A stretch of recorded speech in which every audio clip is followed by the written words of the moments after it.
नमस्कार नमस्कार। जी, सभी सुनने वालों को नमस्कार। मैं जो बताने वाली हूँ आज, मुझसे आदित्य जी ने चर्चा की थी। आप लोगों के रोंगटे खड़ा करेगा एक, इतनी हंसी आएगी दो, और दुनिया को न जानने से कैसी बड़ी-बड़ी मूर्खता होती है, वो आएगी तीन। तो मैं निवेदन करूंगी सत्तोलॉजी पर। यूरोप सीरीज है, अधूरा है अभी, 33 भाषण है। इसके अलावा भी वो सारे प्रसंग 10 एक भाषण में कम से कम और हैं। कृपा करके सुनिए। पॉलिसी मेकर, डिसीजन मेकर और ओपिनियन मेकर्स को जबरदस्ती सुनवाइए। जाने बिना निपटोगे कैसे, निपट जाओगे। अच्छा, ये जो अभी रिसेंटली एक व्यक्ति ने बैंगलोर में सुसाइड किया, और भी कुछ और इश्यूज मेरे सामने लोग लाते हैं, पर्सनल इश्यूज हैं। और मैंने क्या किया कि उन सबको कंपाइल कर लिया और एक क्वेश्चन लिस्ट बनाई है। ये विषय मैं बहुत पहले से प्लान कर रहा था। एक फेमस एडवोकेट है, उनके साथ प्लान कर रहा था जो इस तरह केसेस लड़ती है। बट अभी जो है, बट वो शायद उनका समय नहीं था, तो मैंने सोचा आपसे विषय पे बात की जाए। तो पहले बताइए कि कोर्ट्स जो है, भारत के कोर्ट्स इस तरह कैसे डिसीजंस ले रहे हैं जो कि एक्चुअली लोगों का शादी से विश्वास उठा देगा, मैरिज से विश्वास उठा देगा। और पश्चिम की यही सबसे बड़ी खराबी है, लोग शादी ही नहीं करना चाहते हैं, कमिटमेंट ही नहीं लेना चाहते, क्योंकि वो डर रहता है कि कब कोर्ट आएगा और उनकी पूरी प्रॉपर्टी दे देगा। आपको एक केस बताता हूँ। मेरे घर में एक एटी&टी का वर्कर आया 6 महीने पहले। यहाँ पे एटी&टी फ़ोन कंपनी है, उसका वर्कर आया। मैंने उसको पूछा, तुम क्यों इतना बुढ़ापे में काम कर रहे हो? He is 70 years old. He is working as a linesman. चढ़ के लाइन फिक्स करता है। इतना तो उसको ऐसे ही मैंने पूछा कैजुअली, आपको रिटायरमेंट का समय है, क्यों कर रहे हैं? वो मुझे बोलता है कि आई हैव टू पे for the mortgage for my ex wife. तो मैंने कहा, आपको क्या ज़रूरत पड़ी है? तो बोलते हैं कि मेरे ही घर को हथिया लिया गया, कोर्ट ने उसको दे दिया। Now I am paying the mortgage plus the alimony to maintain my ex wife. तो ये मुझे बड़ा अजीब-सा लगा, क्योंकि अब मैं देख रहा हूँ इतने सारे केसेस भारत में हैं, लोग सुसाइड कर रहे हैं और and they cannot cope up with the legal stress. तो इस पे अभी हिस्टोरिकली आप थोड़ा प्रकाश डालिए, बताइए क्या है इस एक्चुअली विषय क्या है ये? कोर्ट का काम है कानून के हिसाब से जजमेंट देना। ठीक है। कानून कौन बनाता है? लेजिस्लेटिव बॉडी, जिसके अलग अलग जगह अलग अलग नाम है। हमारे यहाँ नाम है संसद और पार्लियामेंट। तो कानून क्यों बनाते हैं, इसमें अलग अलग मामले में अलग अलग बात है।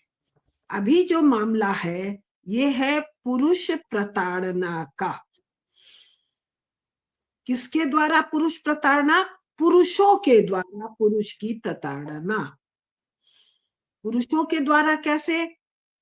लेजिस्लेटिव बॉडी में संसार भर में ज्यादा पुरुष हैं, स्त्रियां थोड़ी सी हैं, ज्यादातर पुरुष हैं।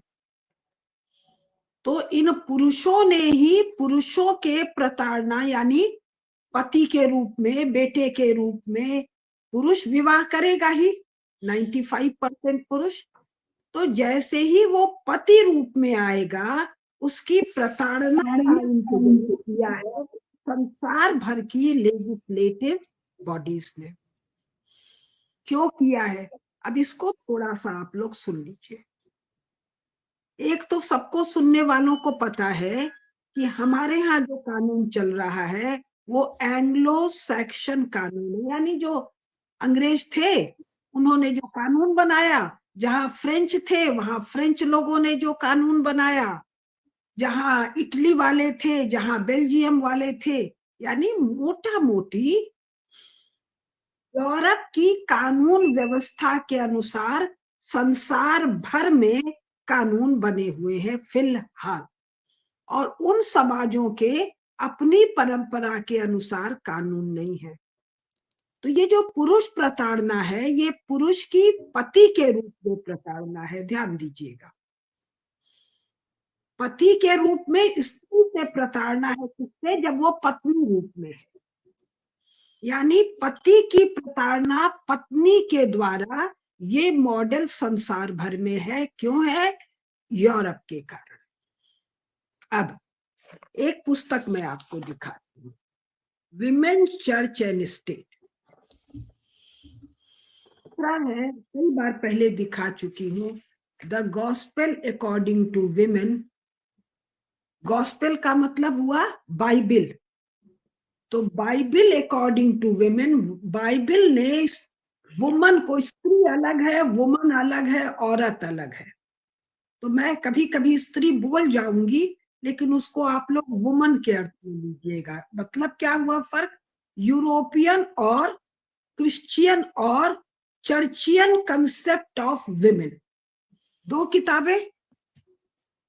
तो यूरोप में मामला क्या था? With the advent of Christianity, हम कह रहे हैं, वैसे क्रिश्चियनिटी गलत शब्द है। With the advent of Christianity and church, according to Toynbee, 8th century onwards, first century नहीं है, 4th सेंचुरी नहीं है, 5th सेंचुरी नहीं है, इसके इतिहास में नहीं जा रहे। 8th century onward gradually women were demonized, कह दीजिए डीह्यूमनाइज्ड। क्या मामला था? जल्दी जल्दी कथा बता देते हैं। कॉस्मिक क्रिएशन का, एक कोई गॉड थे, गॉड ने 6 दिन में दुनिया बनाई, प्रकृति बनाई, बहुत सारी चीजें बनाई, और 7वें दिन आराम करने चले गए। वो 7वां दिन होली डे है, संडे है। अब होली डे को यूरोप ने हॉलीडे कर दिया है, मतलब पवित्र दिन को, इनका होली भी पवित्र नहीं है, लेकिन चलिए होली डे को हॉलीडे कर दिया है।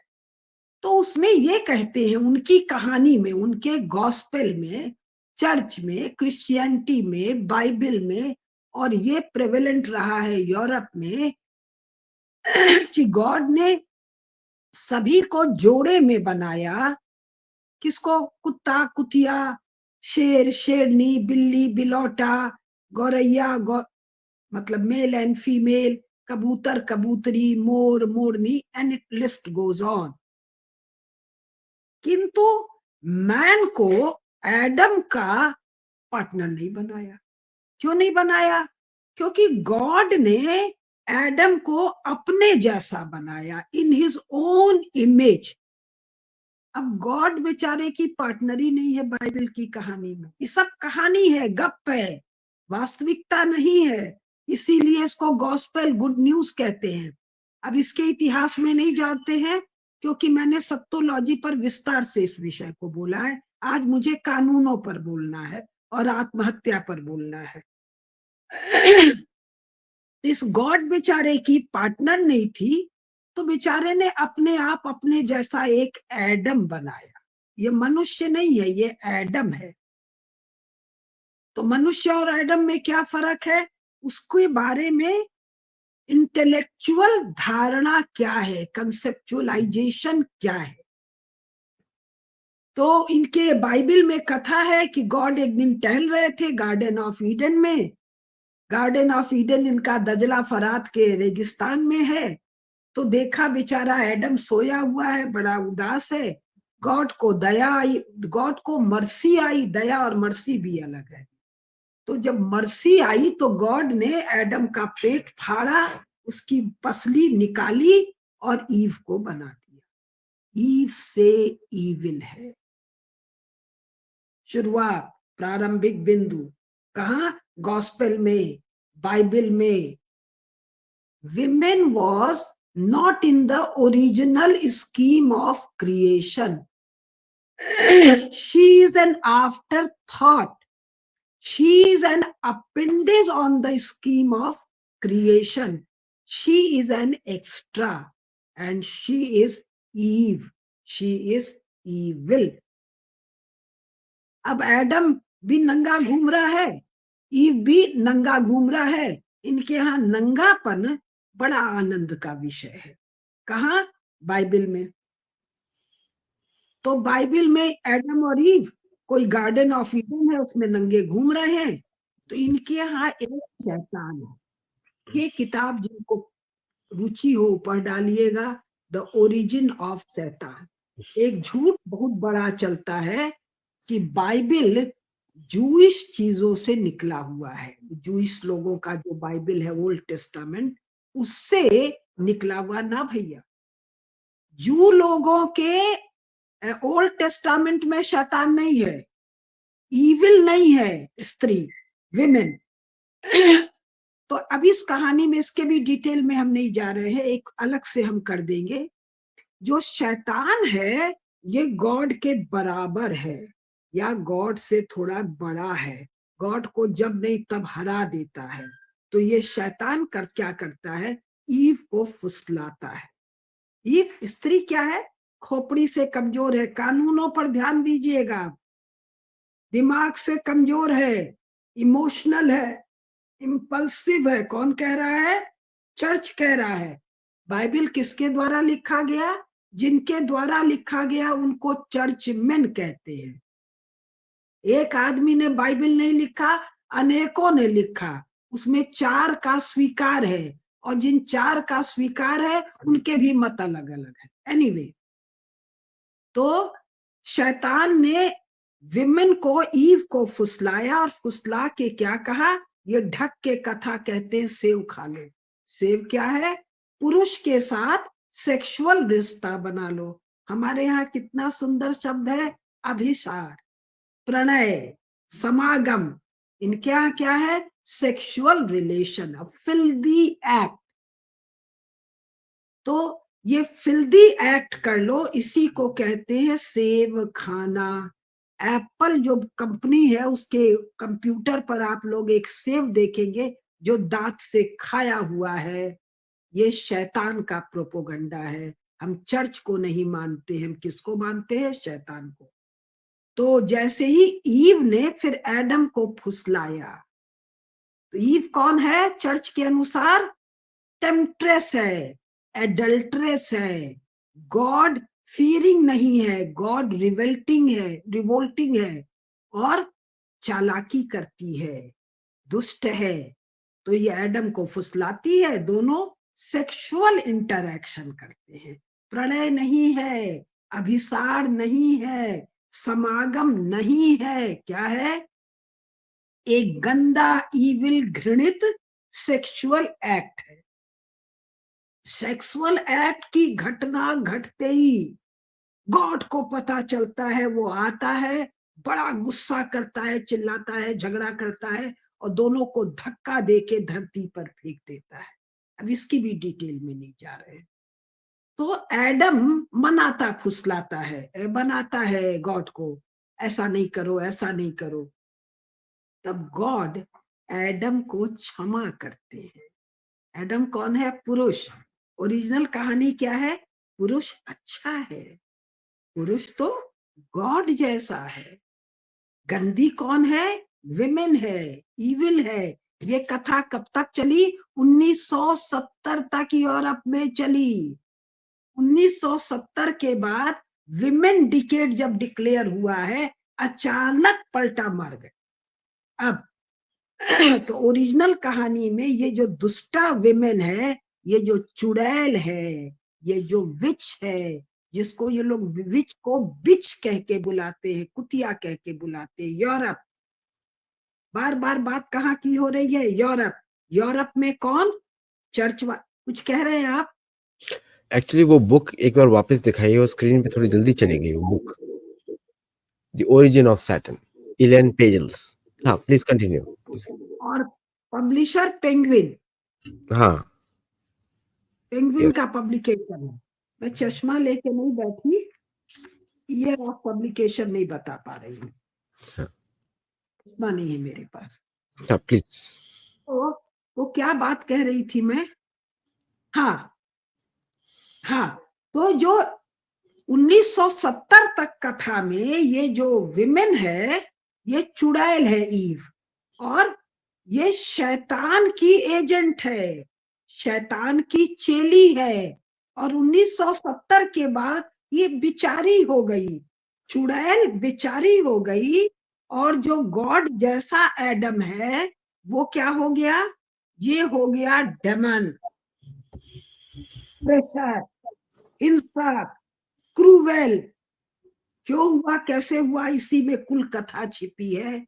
अब मुझे बड़ा आश्चर्य है, इतना जेंडर इशू पर बहस हो रहा है, ये मूल बात ही किसी को नहीं पता है कि 70 में कैसे पलटा मारा गया और क्यों पलटा मारा गया। तो इस कथा में जैसे ही मैन वुमन सेक्सुअल रिलेशन होगा, प्रणय नहीं, प्रेम नहीं, अभिसार नहीं, समागम नहीं, एक फिल्दी सेक्सुअल एक्ट होगा, तो woman will be penalised by child labour pain. पहला है कि तुझे एक बच्चा पेट में तेरे आएगा, बच्चा आना श्राप है, बच्चा के कारण तेरे को लेबर पेन सफल सहन करना पड़ेगा, ये पाप है। जल्दी जल्दी चल रही हूँ कानून पे। तेरे पीरियड्स होंगे, ये भी पेनफुल पीरियड्स होंगे, ये भी श्राप है। तुझे अपने पूरे शरीर को ढक के रखना पड़ेगा, गंदे मैले कुचैले कपड़ों में। पूरे यूरोप में 8th century onward, specially 10th century onward, till 18th 19th century तक, church expected the women to cover themselves completely, only the eyes, और पैर का अंगूठा दिखना चाहिए, और तुझे सदा मुंह लटका के उदास रहना पड़ेगा। Why? Because you have done a crime against God by siding with शैतान। हो गई कथा।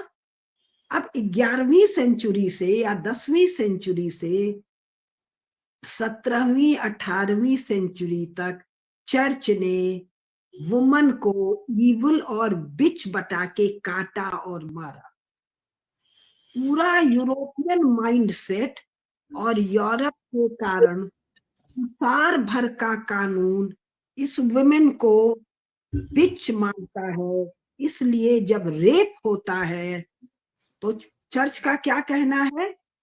Woman is evil, she enjoys forced sexual relationship which is rape। तो रेप में के मुकदमों में आपने फिल्मों में देखा होगा, वकील बड़े भद्दे प्रश्न पूछता है स्त्री से। क्यों पूछता है? ये तेरे मन के खिलाफ था? अगर तेरे मन के खिलाफ था तो तू नूचेगी, कटेगी, वगैरह वगैरह वगैरह, और अन्यथा यू एंजॉय सेक्स। अब एक मैं आप लोगों को बता दूं, यूरोप के हॉलीवुड के फिल्म को देखिए, नॉवेल पढ़िए, कथा पढ़िए, सेक्सुअल एक्ट के पहले केवल हस्बैंड नहीं, लवर भी कई बार स्त्री के साथ भयंकर शारीरिक अत्याचार करता है। क्यों? She enjoys it. ये सब इतना पगलेटीपन कहां से आया? Mental conditioning by Bible, church, etcetera etcetera. ये जो किताब है विमेन, चर्च एंड स्टेट, और ऐसी सैकड़ों किताबें हैं। इनलाइटनमेंट के एरा में, पोस्ट रेनेसा एरा में, पोस्ट प्रोटेस्टेंट एरा में, साइंस एंड टेक्नोलॉजी के एरा में, खास करके 20वीं शताब्दी में यूरोप की स्त्रियों ने चर्च के खिलाफ इतना भयंकर प्रोटेस्ट किया कि चर्च टूट फूट गया। यूरोप से चर्च की विदाई का मुख्य कारण है स्त्री का, वुमेन का प्रोटेस्ट। ये जो कैरन आर्मस्ट्रांग है, ये इसने 20 पुस्तकें लिखी हैं। ये स्वयं नन बनी थी। ये 2 पुस्तक आप लोग पढ़ लीजिए, मैं सैकड़ों पुस्तक नहीं बताती हूँ, जरूरत भी नहीं, 2 पढ़ना कठिन काम है। तो कैसे कैसे उसको चर्च ने मारा है, काटा है। तो प्रोटेस्ट क्या था? चर्च के खिलाफ। और चर्च के इस खिलाफ, इस प्रोटेस्ट में यूरोप में स्त्रियों की मुक्ति पुरुषों के सहयोग से हुई। कौन पुरुष? उसका पति, उसका लवर। वहां 2 कैटेगरी है, एक पति है, एक लवर है। ये 2, उसका पिता, उसका भाई, उसका बेटा, उसका मित्र, उसका गुरु, उसका शिक्षक, इसने स्त्री का अद्भुत साथ दिया यूरोप में, और स्त्री पुरुष दोनों ने मिलके चर्च की को तोड़ फोड़ के खत्म कर दिया। सेकेंड वर्ल्ड वॉर के बाद Roman empire, holy Roman empire यानी चर्च का एम्पायर वेटिकन के आधा किलोमीटर में सिकुड़ गया। वो भी रो रो के गिड़गिड़ा के नाक रगड़ के आधा किलोमीटर का वेटिकन मिला। तो अचानक 1970 में एक पुस्तक आती है, 75 में, द फीमेल इनक। इस फीमेल इनक पुस्तक में चर्च गायब है, ऑपरेसर पुरुष है, ऑपरेसर स्त्री नहीं, ऑपरेसर चर्च नहीं है, चर्च का प्रीस्ट भी नहीं है, क्रिश्चियनिटी भी नहीं है, बाइबल भी नहीं है, ऑपरेसर पुरुष है। इसी तरह आपको ध्यान होगा इस पुस्तक के पहले एक पुस्तक आती है सीमोन द बुआ की, बउआ बुआ जो भी होगा, द सेकेंड सेक्स। और ये सीमोन द बुआ, उस सीमोन द बुआ और जिसकी ये इसका जो लवर है वो दोनों लेफ्टिस्ट हैं। और ये क्या कह रहे हैं, स्त्री चुड़ैल नहीं है, स्त्री क्या है, she is the fair sex, she is the better sex. अब वो एकदम कथा उलट गई, शी इज द फेरी, और मैन जो गॉड के इमेज में था यूरोप में वो डेमन है, जो स्त्री को टॉर्मेंट करता है, मारता है, कथा करता है। तो यूरोप में 1200 साल का नृशंस। मैं एक बार आदित्य जी से निवेदन करूंगी, एक वार्ता वो मुझसे करें, उन चैनल्स के बारे में मैं बताऊंगी जिनमें ये सारी कथा दी हुई है। पहले मैं आपको उन सारे चैनल्स के बहुत सारे एपिसोड भेज दूंगी, फिर उसको कैसे दिखाना है वो आप जानते हैं, ठीक है। अच्छा, द फीमेल इनक जो है वो जर्मन ग्रीर की पुस्तक है, जर्मन ग्रीर। हाँ हाँ, Germaine Greer ji. Yes, okay. और इसके पहले किताब आई थी सेकंड सेक्स,